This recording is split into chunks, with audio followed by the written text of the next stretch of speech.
উসমান আল হাদি ভাইকে এই জুলাই যোদ্ধা, সাহসী কণ্ঠস্বর, বলিষ্ঠ কণ্ঠস্বর উসমান আল হাদিকে যারা অন্যায়ভাবে হত্যা করার চেষ্টা করা হয়েছে, 24 ঘন্টার মধ্যে যদি এদেরকে গ্রেফতার করে উচিত বিচার না করা হয়, বাংলার মুসলমান, বাংলার সাহসী সন্তানেরা উচিত জবাব দেওয়ার জন্য প্রস্তুত হয়ে আছে। কথা বলেন ঠিক কিনা?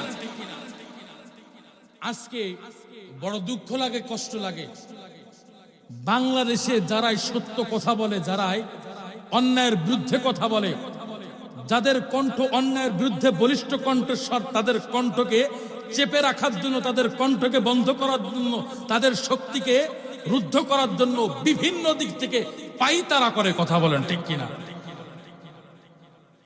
আপনারা দেখেছেন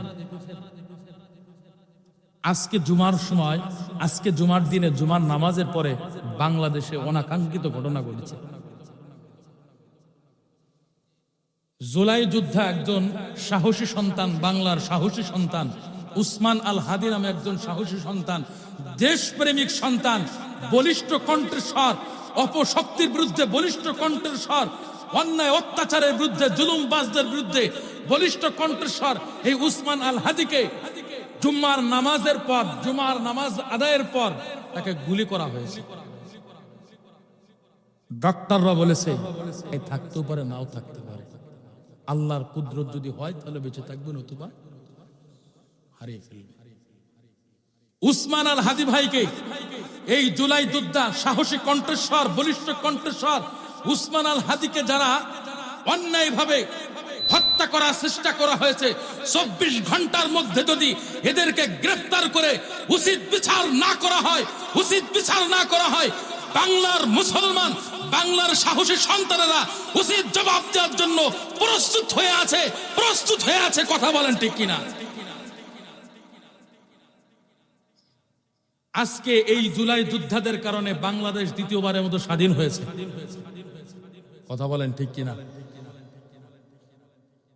অন্যায় অবিচারের হাত থেকে দেশটা মুক্তি পেয়েছে। আর কোন মায়ের বুক খালি হতে আমরা দেখতে চাই না। কথা বলেন ঠিক কিনা? আল্লাহ পাক, আজকে আমরা সকল মুসলমান দোয়া করি উসমান আল হাদি ভাইয়ের আল্লাহ পাক সুস্থতার নিয়ামত দান করেন। বলে না আল্লাহ, বাংলার সাহসী সন্তান, আয় আল্লাহ অন্যায়ের বিরুদ্ধে বলিষ্ঠ কণ্ঠের স্বর, আয় আল্লাহ জুলাই যোদ্ধা উসমান আল হাদি ভাই গুলিবিদ্ধ হয়েছে, আল্লাহ সন্ত্রাসী হামলায় গুলিবিদ্ধ হয়েছে, আল্লাহ এবার কেয়ার হসপিটালে ভর্তি আছে, আল্লাহ আপনি তাকে সুস্থতার নিয়ামত দান করেন। আল্লাহ